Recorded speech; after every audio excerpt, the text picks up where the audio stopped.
Traído a ustedes por la Iglesia Bíblica Metro, una iglesia de sana doctrina enfocada en conocer, vivir y anunciar el Evangelio de Jesucristo. Vamos a ver un retrato de la iglesia primitiva que nos sirve de ejemplo a nosotros el día de hoy, como una guía, como un ejemplo del cual debemos aprender para el tema que tenemos esta noche, que es la liturgia y la adoración. No se asuste con la palabra liturgia, es algo sencillo lo que significa. Básicamente lo que hacemos en el servicio del Señor los domingos, ¿por qué lo hacemos? ¿Y por qué no lo hacemos de otra manera? Si hay tantas cosas, formas creativas que vemos hoy día, ¿verdad? Y diferentes en que podemos expresar nuestra adoración a Dios, ¿no?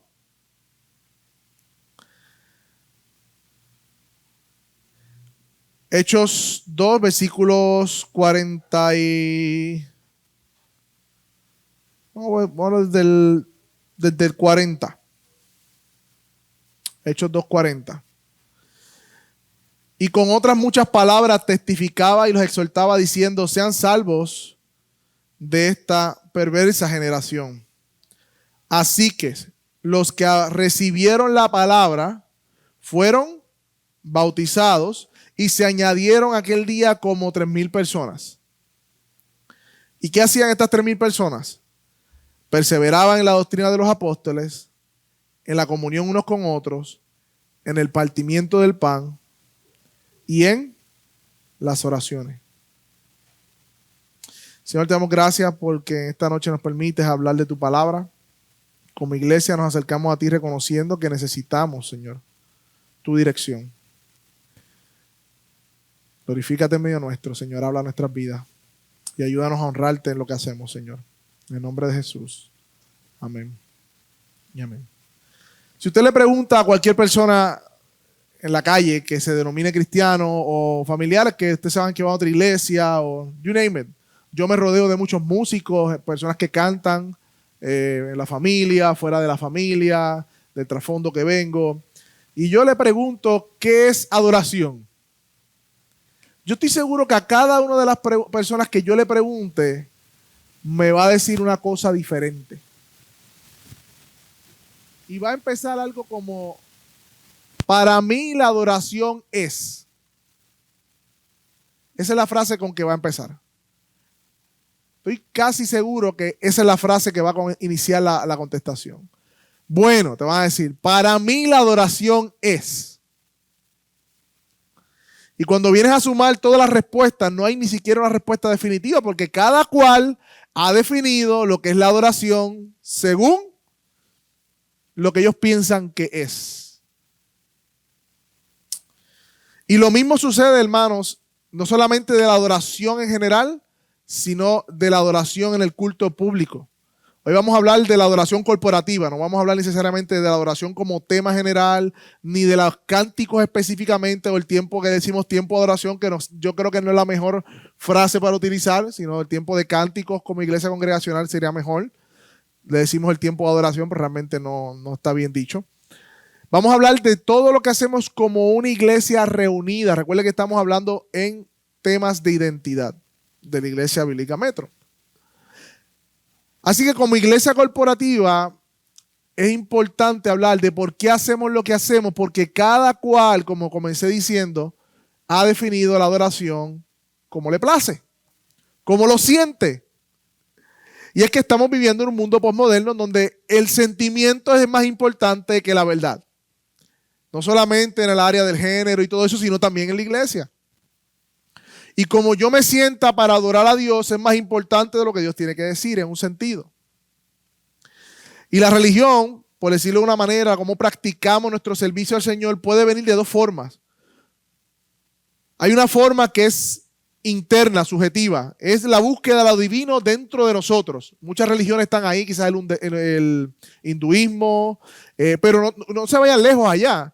En la iglesia cristiana también se está hablando, o hay un sabor a que lo que tú sientas, ese es Dios obrando. Han definido a Dios casi con el sentimiento, ¿no? Pero hay otra religión, o sea, cómo se practica la religión, que tiene que ver con el objetivo, lo que está fuera de nosotros. Cuando adoramos a alguien que está más allá o fuera de nosotros, esa es la adoración bíblica, hermanos. Tiende a ser teocéntrica, centrada en el hombre y no en Dios. Así que el culto congregacional, en ese sentido, va a estar girando en torno a la persona de Dios y no del hombre. Hay dos formas en que se dan los cultos de adoración. Centrado en el hombre, subjetiva, yo siento lo que yo pienso, cómo yo me siento en el servicio es lo importante, cómo yo experimento la presencia de Dios. Eso, ¿verdad? Un énfasis mayor en eso, un tipo de servicio al Señor, lo que vemos en las iglesias. O el segundo, que es el bíblico, que es aquel que tiene que ver con centrado en Dios mismo, no en mi persona. ¿Qué requiere Dios de mi adoración? ¿Qué ha mandado Dios cómo se la adore? Está más pendiente más al ser de Dios que al ser interno de uno, ¿no?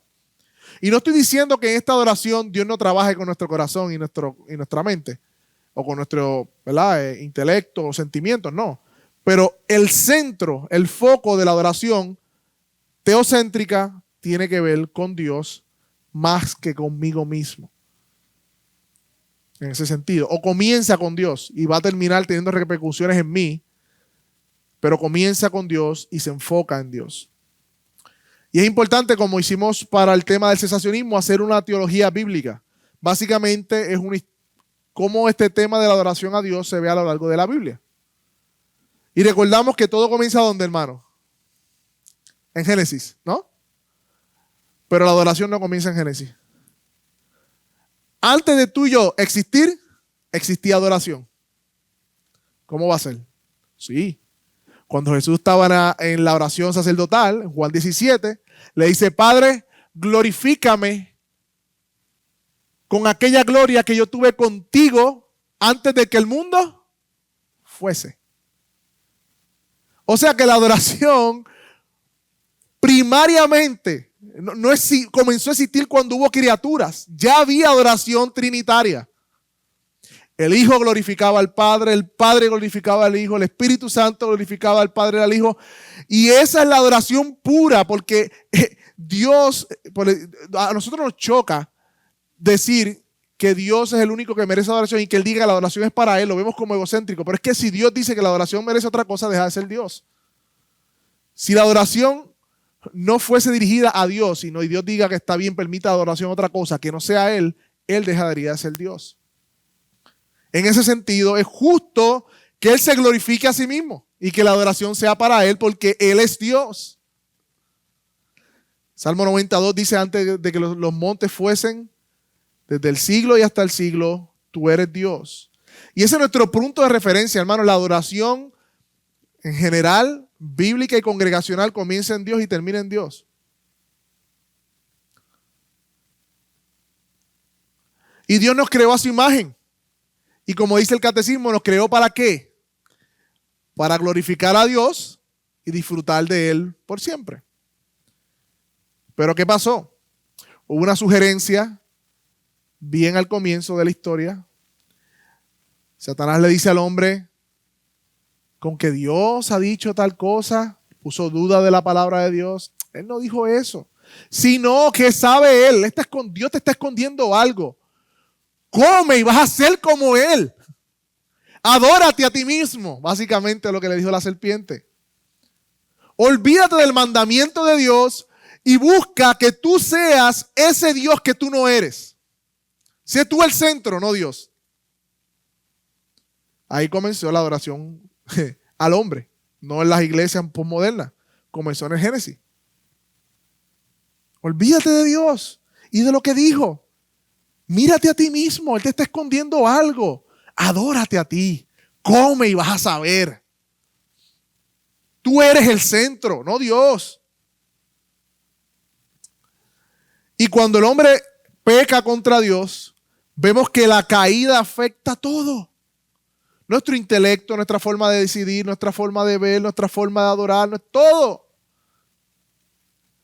Pero Dios no dejó todo allí, sino que dio una promesa de un redentor que vendría a restaurar la relación entre Dios y el hombre para su propia gloria. Y porque no vamos a ir por todo el Antiguo Testamento a decir toda la teología bíblica porque nos quedamos ahí, no terminamos.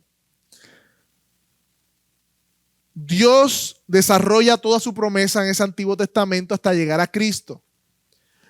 Y en Cristo, hermanos, esa presencia de Dios que se perdió en el Edén y que Dios tenía que habitar con su pueblo en tiendas de campaña, por decirlo de una manera, el tabernáculo. Luego vemos la presencia de Dios en el templo. Vemos que allí solamente una persona específica una vez al año entraba al lugar santísimo donde estaba la presencia. Esa presencia se perdió.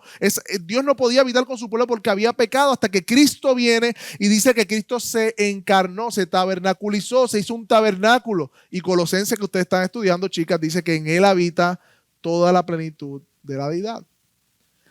La presencia completa y plena de Dios habitaba en Cristo corporalmente.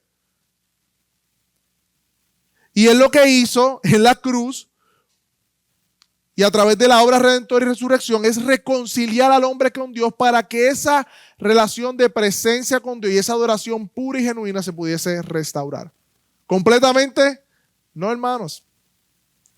Aún estamos en un cuerpo carnal que nos impide disfrutar plenamente de toda la presencia de Dios y adorar con toda libertad, sin nada de impureza, sin nada de temor, sin nada de pecado. Todavía falta, pero sí, ya ha iniciado, por decirlo de una manera, ese reino de la presencia de Dios en nosotros. Y cómo Dios ha prometido su presencia o dónde ha prometido su presencia habitar de manera especial en la creación, sí, pero ¿dónde particularmente? En la iglesia. Ahora la iglesia, cuando nos reunimos como cuerpo, y a veces yo pienso que no estamos conscientes de esta verdad. Cuando tú y yo, que somos la iglesia, no las cuatro paredes, cuando nos reunimos como iglesia, como cuerpo, a adorar a Dios juntos, es una proclamación de que la presencia de Dios está en medio nuestro. Y aún Pedro dice que ese misterio los ángeles lo ven y aprenden de la sabiduría de Dios. Hermano, la adoración congregacional siempre será un tema relevante porque la adoración es un tema desde antes que existiéramos nosotros y como termina la historia, termina con un cántico de adoración de todas las tribus y las naciones. Con un culto celestial, por decirlo de una manera, en donde de toda tribu, lengua y nación habrá adoración a Dios. Y Jesús está restaurando esa presencia, ese reino de Dios en nosotros por medio de su Espíritu. Ahora no solamente habita la presencia de Dios en un tabernáculo, en un templo, sino que ahora el Espíritu Santo que habita en nosotros es la presencia de Dios en nosotros. Y cuando nos reunimos como cuerpo a adorar, en la adoración congregacional, hay promesas de que Dios está en medio nuestro. Y aún Hebreos dice que Él se une a sus hermanos a cantarle a Dios. Qué hermoso. Ahora podemos acercarnos a Dios por medio de Jesucristo. Así que, hermanos, fuimos creados para adorar a Dios, pero eso no se da en un vacío. Como individuos, en el plan redentor de Dios, la iglesia es el centro de ese plan redentor de Dios para la tierra. Por ende, lo que sucede aquí en la iglesia, donde se reúnen los santos para adorar a Dios, es importante, porque le está comunicando algo al mundo también acerca del Dios que adoramos. Por eso lo que hacemos como iglesia, aquí, ahora, cada domingo que nos reunimos, es importante, no es un tema menor. La iglesia de Cristo es el agente por medio del cual Dios está haciendo su obra en el mundo. No podemos pasar por alto los principios bíblicos de cómo debemos reunirnos, qué debemos hacer y cómo lo debemos hacer y quiénes han de hacerlo. No debemos pasar por alto eso si queremos honrar a Dios. De lo contrario, hagamos lo que nos dé la gana los domingos y como nos dé la gana. Pero si queremos honrar a Dios, que yo creo que sea el fin de todo creyente, queremos hacerlo conforme a ¿qué? A su palabra, a lo que Él nos ha dejado. Y en ese sentido, hermano, nosotros, Iglesia Bíblica Metro, practicamos o estamos fundamentados bajo los principios de la Reforma Protestante, y uno de ellos es sola Escritura. Usted la conoce muy bien. La suficiencia de las Escrituras, la palabra de Dios suficiente, y sola la Escritura es el principio que proclama que la Biblia es la autoridad final, corte de última apelación en todo lo que implica y aplica. La Biblia es la última corte. No nuestros sentimientos, no lo que nos gustan, no lo que nos enseñaron, no la tradición. Es las Escrituras. Por lo tanto, como iglesia hemos buscado fundamentar todas nuestras prácticas bajo ese principio. Y hermano, eso no va a ser perfecto en este lado de la tierra. Eso no va a ser perfecto, porque todavía somos hombres débiles y mujeres débiles. Es importante que vayamos a la Escritura para conocer lo que dice acerca de eso. Dice el texto del 42, déjame buscarlo desde un poquito antes, desde el 40. Y con muchas otras palabras testificaban y les exhortaba diciendo: sean salvos de esta perversa generación. 41. Así que los que recibieron su palabra fueron bautizados y se añadieron como 3,000 personas. ¿Y qué hacían estas 3,000 personas que se bautizaron cuando creyeron? Perseveraban ¿qué? En la doctrina, la enseñanza de los apóstoles, en la comunión unos con otros, en el partimiento del pan y en las oraciones. He aquí, hermano, un retrato bíblico de cómo se veía la iglesia gobernada por los apóstoles, por decirlo de alguna manera, bíblica de aquel tiempo. ¿Qué hacían? En primer lugar, perseveraban en la doctrina de los apóstoles. Somos solo Escritura. Vamos a ver qué dice la Escritura de cómo la iglesia se reunía y qué la iglesia hacía cuando se reunía. Perseveraban en la doctrina de los apóstoles. Esto hace una referencia, hermanos, a la enseñanza que impartían los apóstoles en aquel tiempo. Equivalente a lo que hacemos hoy en la predicación. Los apóstoles tenían una autoridad que yo no tengo. Yo no soy apóstol, yo no vi a Jesucristo. Ellos sí. Y Dios les revelaba a ellos aquello del evangelio que era pertinente para el fundamento de la iglesia. Ya tenemos la revelación completa en su palabra, por ende nosotros como predicadores o maestros nos fundamentamos en las enseñanzas de los apóstoles igualmente. Después dice, luego dice comunión unos con los otros.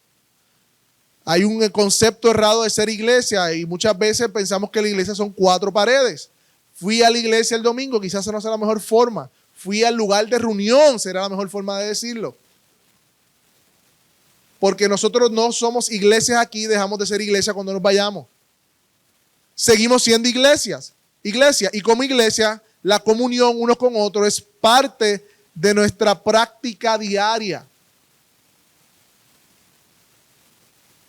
Esto nos habla de estar juntos, de compartir nuestras vidas, de abrir nuestras casas, de llamarnos, de orar unos por otros, de tener comunión. La tercera práctica que vemos es el partimiento del pan. Más adelante voy a expandir un poco más, simplemente estoy dando una introducción de estas que estamos hablando. El partimiento del pan lo conocemos hoy como la Santa Cena, que también es una ordenanza del Señor. Hagan esto en memoria de mí. Y antes de ese versículo habló del bautismo, otra ordenanza. Vayan por el mundo, enseñen y prediquen y bauticen. Y se bautizaron.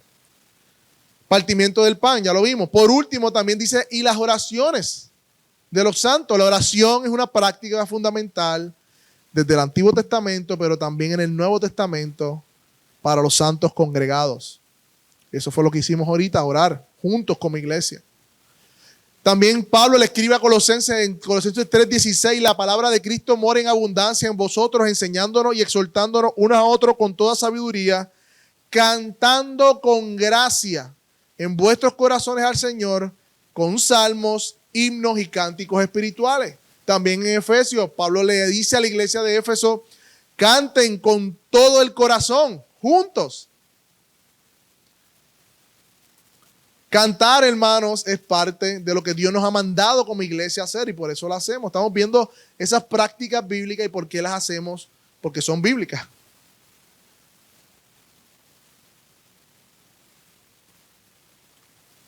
También en 2 de Corintios 9 hay un principio acerca de la ofrenda. Pablo habla y le dice, el primer día de la semana, cuando vaya hacia allá, tengan listo aquello que hablamos, aquella ofrenda. Sí, era una ofrenda para ayudar a los hermanos en necesidad de la iglesia de Jerusalén. Pero igualmente vemos que en la Escritura, la iglesia era una comunidad que se sostenía a sí misma. Y cuando recuerdan, no sé si recuerdan Hechos, que Pablo estaba predicando y trabajando, haciendo casetas de campaña junto con Priscila y Aquila. Pero de momento dice que cuando llegaron los hermanos, esos hermanos venían con una ofrenda para Pablo para que dejara de trabajar y se dedicara a la predicación. Ahí se dejó de trabajar de las casetas de campaña y se dedicó por completo a la predicación. Otro principio. La iglesia sostiene a aquellos que enseñan, porque esto es un trabajo también. Vemos el bautismo, ya lo vimos. Por lo tanto, podemos decir que bíblicamente lo que una iglesia hace es reunirse para orar, cantar, escuchar las enseñanzas de las Escrituras por medio de los apóstoles, fundamentos de los apóstoles, partir el pan, que es la Santa Cena, cubrir las necesidades en las ofrendas igualmente, la comunión y el bautismo de aquellos que han creído. Esas son las prácticas bíblicas de una iglesia. Toda otra práctica que no esté ahí, hermanos, no es una práctica bíblica dentro de la iglesia. Dentro de la reunión corporativa. Que vamos a hacer una actividad afuera. Pues está bien, afuera, qué sé yo. Podemos tener, ¿verdad? Con ciertos principios en la mente, una cierta creatividad de hacer otras cosas. Pero la reunión de los santos, el domingo, que celebramos la resurrección, estas son las prácticas que nos enseñan las Escrituras que debemos hacer como iglesia. Y a esto, hermano, le llamamos el principio regulador. Lo hemos hablado en otras ocasiones. ¿Qué es el principio regulador de la adoración? El Catecismo de Westminster dice que la forma aceptable de adoración al Dios verdadero está instituida por Él mismo. O sea, Dios mismo dijo o nos ha enseñado cómo quiere ser adorado. Y está de tal manera limitada por su propia voluntad revelada. Y no debe ser adorado según imágenes ni invenciones de los hombres o según la sugerencia de Satanás, bajo ninguna representación visible o alguna forma que no esté prescrita en la Biblia. En otras palabras, si quiere un resumen del principio regulador es: todo lo que Dios no ordena se prohíbe. Ya. Ese es el principio regulador de la adoración congregacional. Todo lo que Dios no ha ordenado se prohíbe. La iglesia no tiene ningún derecho, hermano. Tú ni yo tenemos ningún derecho de implementar prácticas o elementos obligatorios sobre las conciencias de los adoradores en la adoración pública que vayan más allá de las Escrituras. Eso es peligroso. Y no tenemos el derecho. Porque las Escrituras no los han mandado. No lo ha mandado.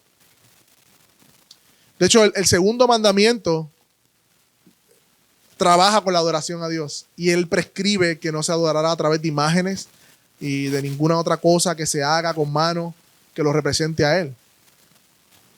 Y en el Antiguo Testamento hay otros ejemplos de la adoración, ¿verdad? Tenemos a los hijos de Aarón, que ofrecieron fuego extraño. También tenemos a Usa, que tocó el arca, cuando no le correspondía tocar el arca, aunque era una buena intención. Pero vemos unos principios allí. Vemos unos principios allí acerca de la adoración y lo que Dios ha ordenado. Hermanos, ¿cuál es el fin del servicio de los domingos? La gloria de Dios. Que Dios sea glorificado. Que al final todos nosotros salgamos más impresionados del Dios que adoramos. Que al final salgamos fortalecidos por el Evangelio. Que al final Cristo sea exaltado por medio de todo lo que hacemos. Ese es el fin del culto de los domingos, hermano. Cuando nos reunimos, el día del Señor. Por lo tanto, hermano, entendemos que ese propósito debe ser ¿qué? El molde que le da forma a lo que hacemos.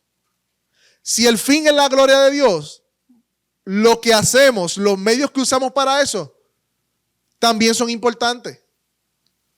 Hay una frase muy popular que dice: el fin justifica los medios. ¿O no justifica los medios? Pero lo que quiero decir, exacto, el fin no justifica los medios. Eso es del Príncipe. Recuerdo que lo leí en la universidad.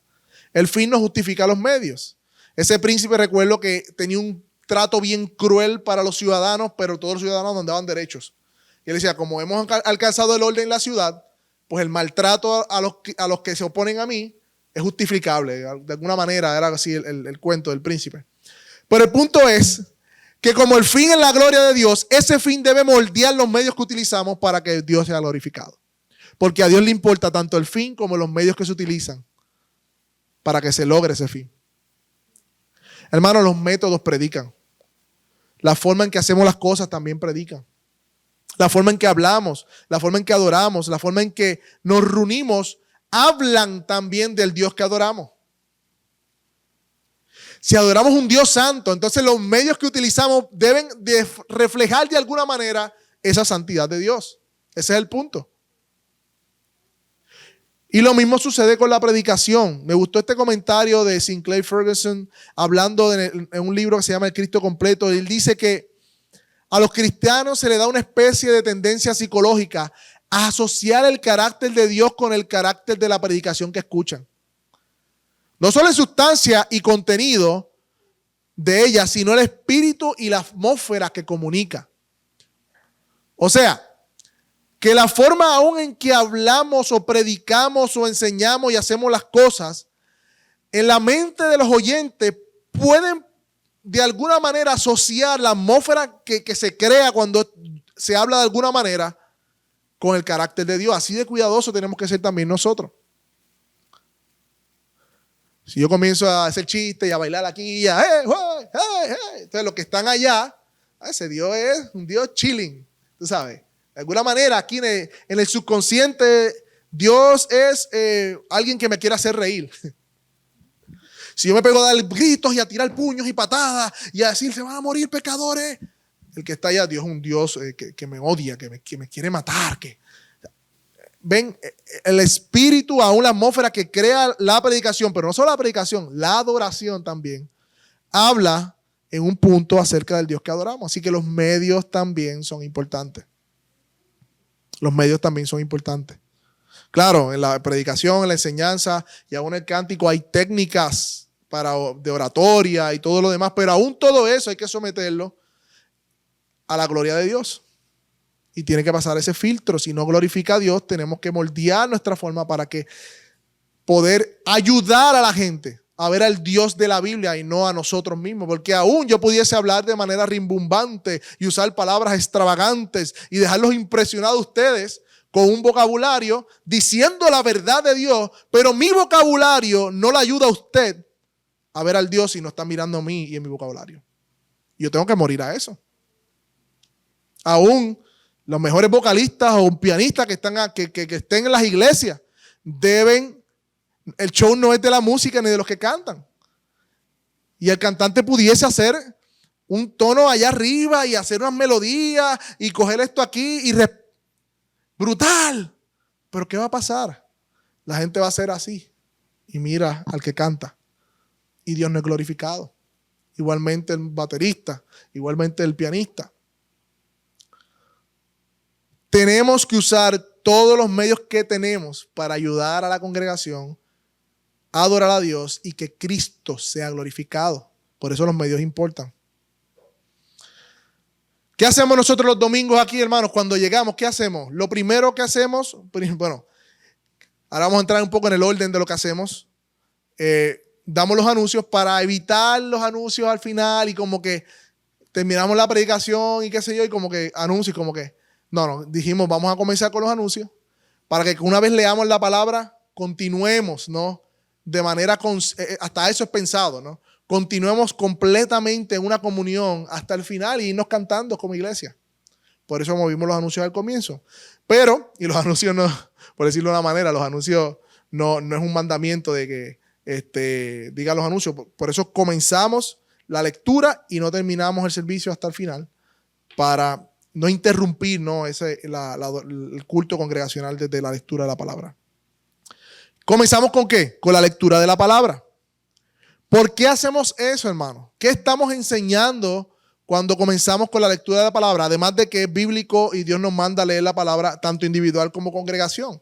Los salmos eran himnos. Estamos en los salmos y se cantaban y se leían se cantaban en el templo. Porque le estamos diciendo a sus mentes, la palabra de Dios es primordial y es la que informa todo lo que hacemos. Punto. Podemos comenzar con una oración, sí. Pero decidimos comenzar con y la oración no está mal, porque después oramos. Pero aún la oración, ¿cómo oramos? ¿Qué oramos?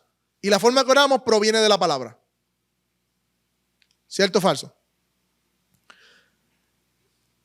Recuerden, hermanos, que la adoración es la respuesta a todo lo que Dios es y ha hecho. Esa es la definición de adoración, si no se la había dicho hasta ahora. Una respuesta apropiada a todo lo que Dios es y todo lo que Dios ha hecho. Eso es adoración. Y de la única manera que podemos adorar apropiadamente es yendo primariamente a su revelación. Por eso comenzamos leyendo las Escrituras. Y lo hacemos de manera secuencial. Estamos en los salmos. Vamos por el Salmo 73, si no me equivoco. 74. No, perdóname. 84. 84. ¿Están pendientes? Es que 73 lo tengo en mi corazón por otras razones. Vamos por el 84, secuencial. ¿Por qué? Porque tenemos la convicción de que tenemos que ser expuestos a todo el consejo de Dios, como Pablo le dijo a los pastores cuando se iba a ir para Jerusalén. No soy culpable porque les he puesto todo el consejo de Dios. Así que queremos igualmente, por convicción, que la Biblia sea leída primariamente para informar las conciencias de que tiene prioridad y de ahí viene nuestro conocimiento, nuestro entendimiento y nuestra respuesta en oración. Y queremos leer secuencialmente, capítulo por capítulo, cada domingo, para exponernos a todo el consejo de Dios. También esto responde a que entendemos que la Escritura ha sido inspirada por Dios. Por tanto, queremos exponer a toda la iglesia a todo el consejo de Dios. Luego, ¿qué hacemos, hermanos? Oramos. Oramos. Pero oramos con el salmo en mente. A veces usted dice, no sé qué orar, me tranco en la oración, no tengo tema. Hermano, la Biblia es el mejor temario de su oración. La Biblia nos ayuda a meditar y a orar con reflexión y lo hacemos no de manera gritada, porque realmente Dios no está sordo y realmente no tenemos que hacerlo de esa manera, pero sí de una manera reflexiva, una respuesta a lo que hemos leído y cómo podemos en esa lectura aplicar al día de hoy como iglesia lo que estamos leyendo. Oramos también, hermanos, porque es un acto de dependencia de Dios. Y como iglesia reunidos aquí, Señor, aquí nadie, ni tú ni yo, tenemos la capacidad de cambiar las vidas, de salvar a nadie, de hacer nada de eso. Es un acto milagroso de Dios. Por eso oramos y dependemos en oración. Él puede confortar verdaderamente a su pueblo. Él es el pastor de la iglesia. Él es el pastor de la iglesia verdaderamente. Por lo tanto, oramos como un acto de dependencia, de debilidad, de gratitud, de gracia para con nosotros. Hay varios textos que apoyan eso. Mateo 6, del 5 al 15, Efesios 6, del 18 en adelante. Luego que hacemos, cantamos cánticos de alabanza, hermano. Luego de haber orado, comenzamos un tiempo de cánticos como iglesia. Y como ya presenté la base teológica, ¿no? que la Escritura sí nos manda a cantar. De hecho, el libro más grande y más largo de la Biblia que usted tiene es un cancionero, para que sepa. Los salmos son canciones. Este tiempo de adoración buscamos ser conscientes para emplear prácticas importantes y cuidarnos de mantener que el fin de la adoración sea la gloria de Dios. Primero el escogido de canciones, hermanos. Hay tantas canciones que no glorifican a Dios, pero que hablan de Dios. Hay tantas canciones, entre comillas, cristianas, que no tienen que ver nada con Cristo, que tienen que ver con mi bendición, con yo sentir algo, con que, qué sé yo, derrame el tiempo profético de la lluvia venidera, de yo no sé qué. Se ponen bien creativos, se ponen... Y eso en nada tiene que ver con la gloria de Dios. En nada tiene que ver con el evangelio. En nada. En nada. Y no estoy diciendo que las alabanzas que cantemos de alguna manera u otra, nuestra vida, sentimientos, emociones, aún tribulación que estamos pasando no esté reflejada, ¿no? El salmista cantaba igualmente y en los salmos se veía su pena, su sufrimiento y cómo Dios lo consolaba. No estamos hablando de eso, pero sí estamos hablando de que tenemos que ser conscientes de que lo que adoramos es a Dios y queremos la gloria de Dios. Por ende, las canciones que escojamos para cantar en la iglesia deben apuntar a Dios y a su evangelio. Él es la razón por la que cantamos. Su evangelio nos salvó. ¿Cómo vamos a cantar y que no esté el evangelio en lo que cantemos? Que no esté Cristo allí, que no esté Dios allí, sino solamente mis bendiciones, sentimientos, etc. En segundo lugar, según el principio que hemos discutido, queremos que sea una alabanza sencilla en un sentido, hermanos. Aquí podemos apagar las luces, prender el humo, poner luces de colores, pero todo eso informa a la congregación. En un artículo que está en Gospel Collision decía, ¿por qué la gente no adora en las iglesias ya? Porque han convertido el devocional en un espectáculo. Hay 20 personas, como 50 personas en la tarima, bien grande la tarima, todo el mundo brincando, cantando, 20 guitarras, 20 pianos, 20 wow, wow, y la gente allá así. Es brutal, como toca aquel. ¡Wow! ¡Qué onda! Hemos hecho del tiempo de adoración en ¿verdad? Recuerda que estamos en un mundo posmoderno enfocado en el sentimiento y eso afecta a la iglesia también. La gente quiere sentir algo, sentirse como ¡wow! Eléctrica.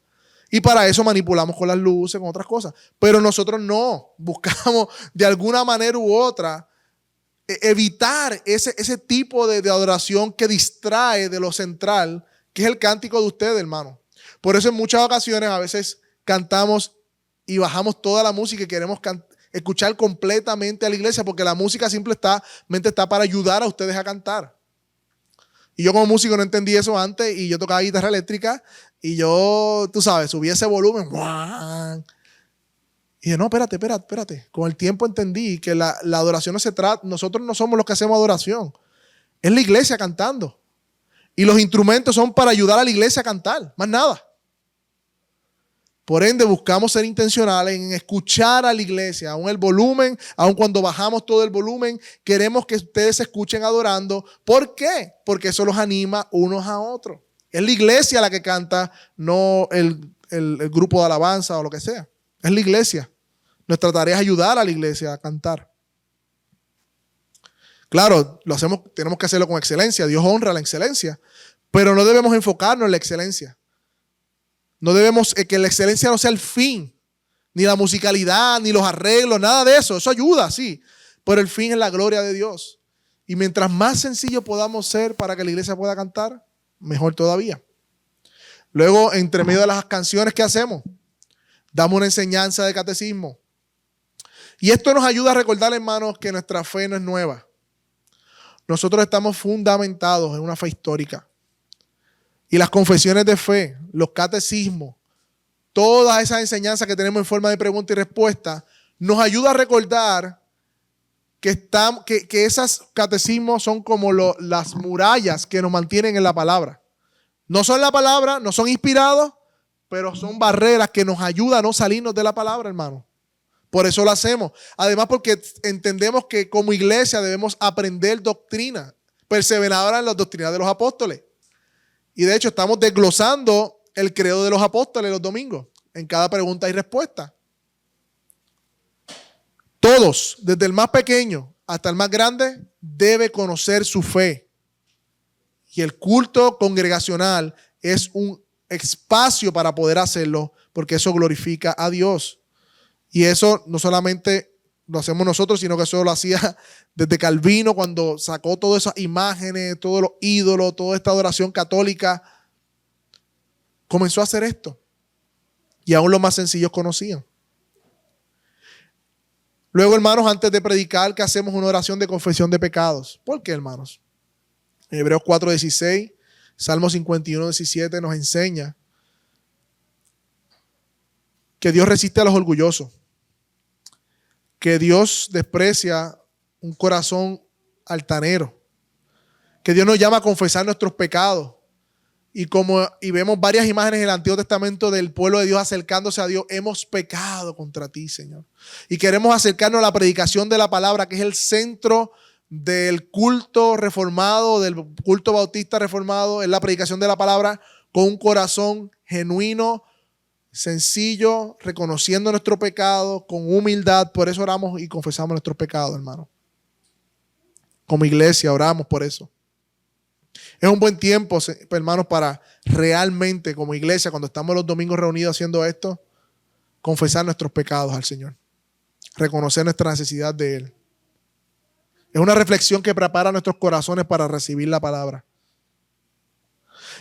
Y hermanos, luego de la confesión de pecados, predicamos la palabra de Dios. Si no hay predicación, hermanos, ni nos reunamos. El centro del culto cristiano es la predicación de la palabra. No las pantomimas, no 10 canciones corridas y 5 minutos de predicación, no danza, no las cornetas que se usan ahora o el chofar. Eso no es el centro del culto de adoración, ni nada de eso, ni los dramas, nada de eso. El centro del culto de la adoración es la predicación de la palabra. Para eso nos reunimos a nosotros, para escuchar la voz de Dios a través de la predicación de su palabra. Y eso es un acto de adoración. Por eso dije ahorita que está mal decir, hermano, vamos a adorar ahora, cuando cantamos. No, cuando estamos sentados escuchando la palabra con atención, eso es un acto de adoración. Adorar es ver, saborear y manifestar la belleza suprema del valor de Dios Trino por la predicación como un acto de adoración, hermano, dice John Piper. Hermano, esta predicación se esfuerza por ser expositiva, la hemos hablado, no voy a entrar en ese tema, pero queremos hacer varias cosas en la predicación, hermanos. Número 1, ser fieles al texto. Predicar lo que la Escritura dice, lo que la Escritura enseña. Sacar de la Escritura lo que está ahí para nunca meter en el texto lo que el Espíritu Santo no puso. Y para hacer esto de un texto determinado y de manera adecuada y humilde al oyente, que exalte al Señor, hermanos. Eso es lo que queremos hacer cuando predicamos. En esa predicación, hermanos, no vamos a hacer o vamos a evitar que sea una predicación terapéutica, centrada en el hombre, que es lo que abunda hoy. O una predicación a las emociones. No, la predicación es al intelecto de cada uno de nosotros, y ese intelecto afecta a nuestras emociones, sí, claro que sí, pero no es una predicación emocional, ni una predicación que exalte al hombre, sino que lo humille bajo Dios y que Dios sea glorificado. Y es triste, hermano, que muchos ya están, por decirlo de una manera, tienen un virus en contra de la predicación sana, porque están tan acostumbrados a las emociones, al grito, al ¡vamos! Y la gente está esperando eso. Y si tú no haces eso, hay muchas personas que yo le he enviado predicaciones bíblicas y me dicen, es un estudio bíblico, eso no es una predicación. Porque están acostumbrados que la predicación es un desparrame de emociones, que la gente se siente efervesciente. Es como la Coca-Cola, mucho que los agite, exploten aquí, cuando salga están vacíos, porque no tienen nada con qué llevarse. Simplemente tuvieron una catarsis emocional. Pero no, hermanos, queremos que la predicación llegue al intelecto, toque el corazón a través del conocimiento y el entendimiento de la palabra, y de esa manera sí provoque nuestras emociones y sentimientos hacia la voluntad de Dios. Y las últimas 2 ordenanzas, hermanos, el bautismo y la cena. Las escrituras son claras en cuanto a estas prácticas, hermanos. La Santa Cena se administra. La hacemos una vez al mes para ser recordados. Como Jesús nos dijo, hagan esto en memoria de mí. Recordar la pasión de nuestro Señor Jesucristo como iglesia.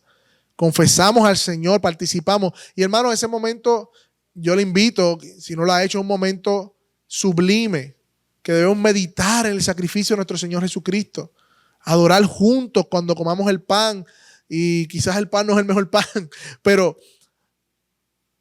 el punto no es el pan, el punto es lo que estamos haciendo y lo que estamos recordando, hermano. No se distraiga, ni con el jugo. Representa el cuerpo partido del Señor Jesucristo. Yo, de alguna manera, cierro mis ojos y medito al Cristo crucificado, partido por nuestros pecados allí. Su sangre derramada por mí. y por su iglesia. Es un buen momento para eso, hermano. Y el bautismo, pues obviamente, como una ordenanza a aquellos que han creído y vienen a una nueva vida con Cristo. Hermano, y no termina la adoración a Dios cuando decimos amén o cuando cantamos y pues decimos pueden salir, sino que la coinonía y la comunión de los santos también es parte de la adoración a Dios. En conclusión, hermanos, el propósito de Dios para el hombre desde Génesis, ¿cuál era? Que le glorificara. Y Dios ha decidido que esto suceda en un contexto de comunidad, hermanos, cual llamamos iglesia. Y la iglesia es el instrumento de Dios para la expansión de su reino. Por ende, lo que hacemos aquí y cómo lo hacemos es importante. Es importante. Y debemos ser bien conscientes de eso, hermano. Ahora bien, hermano, quizás de alguna manera hablamos de algunos detalles de lo que hacemos, di algunos pensamientos de por qué lo hacemos, pero mi pregunta es, así como buscamos ser bíblicos, cristocéntricos en la adoración, en la iglesia, mi pregunta es si tu vida también gira en torno a estos principios. Porque de nada vale venir un domingo a participar en un servicio de adoración en donde gira en torno al evangelio, en donde Cristo es glorificado, pero que cuando salimos de aquí, o cuando sales de aquí, cuando salimos, Cristo no está siendo glorificado en tu vida. Cristo no es el centro de tu vida. Cristo, el evangelio no es lo que llena tu vida. Yo siempre lo veo de esta manera. Muchas veces vemos la adoración congregacional, la iglesia, el evangelio como algo que rueda en la estrella, ¿no? De las muchas cosas que tenemos, el trabajo, la familia, los amigos, y por ahí está Cristo y la iglesia. Y ahí está la estrella de mi vida rodando, como la estrella de la feria. Cuando realmente la iglesia y el evangelio y la palabra de Dios y todo esto que tiene que ver con nuestra fe, no debe ser un carrito de la estrella, debe ser el centro que gira todo lo demás en mi vida. Y que de ese centro toca cada una de las atmósferas o esferas de mi vida. Así debe verse la vida de un cristiano. No debe, eso es una vida cristocéntrica, por decirlo de una manera. Eso es una vida centrada en el evangelio. Y nosotros, como creyentes, debemos buscar eso no solamente en la iglesia, sino también en nuestra vida, hermano. ¿Cómo hacemos eso, hermano? Estoy leyendo hace poco acerca de los hábitos y de diferentes cosas. Esto no es algo que se hace de afuera para adentro. Cristo no es el centro de mi vida. Pues voy a hacer ABC. No. La transformación no comienza con el hacer, comienza con el creer. Nosotros giramos en torno a lo que nos sorprende, hermanos. Nosotros giramos en torno a lo que nos asombra. Nosotros giramos en torno a aquello que deseamos. Por ende, el problema no está en lo que hacemos, sino en lo que está en nuestro corazón. El problema no está en las cosas que hacemos, aunque eso se refleja ahí, sino el problema está en los deseos de mi corazón. A medida que yo soy expuesto al evangelio, a las verdades del evangelio, sí, hermano, la misma verdad del evangelio que parece básica. No nos graduamos del evangelio. Leí hace poco el libro de J.C. Mahoney, la vida crucéntrica. Libro pequeño. Y es un pastor de años. Y él decía, hermanos, olvidamos la verdad fundamental que es el evangelio. Lo asumimos en nuestra vida. Si Cristo me salvó. No, espérate. Esa verdad del evangelio es central en la vida. Es lo que energiza todo lo demás. Si tú no te sorprendes cada día con el evangelio, olvídate de planificar tu vida de oración, olvídate de planificar tu lectura, olvídate de planificar nada de eso. Lo vas a sostener por 2 semanas. Pero cuando tú estás asombrado con el evangelio, no un día, no los domingos cuando llegamos aquí, todos los días asombrado con la verdad del evangelio. Gozando, disfrutando, recordándola, escribiéndolas en tu corazón, meditando en ellas. Ellas mismas se encargan de asombrar tu alma al punto de que tú corres por medio del Espíritu Santo a hacer lo que tienes que hacer. Así que más que una vida, más que un culto centrado en el Evangelio, queremos vida centrada en el Evangelio, porque eso va a producir una comunidad centrada en el Evangelio y servicios que verdaderamente glorifiquen a Dios. Amén. Gracias, Señor, por este tiempo. Gracias, Señor, porque tú nos recuerdas tu palabra y tu verdad. Te pedimos perdón, Señor, porque reconocemos, Padre, que somos muy prácticos y muy diligentes, Señor, para planificar ciertas cosas estéticas. Quizás en la organización de la iglesia, quizás en otras cosas en la vida, pero olvidamos lo esencial, Señor, que es ser humillados, que es asombrarnos del Evangelio y que nuestra vida sea verdaderamente cruzcéntrica, Señor. Ayúdanos, Señor, por favor. Y que tu iglesia, Señor, no se desvíe ni a izquierda ni a derecha, Señor. Que podamos ser fieles a tu palabra. Enséñanos, Padre. En nombre de Jesús. Amén.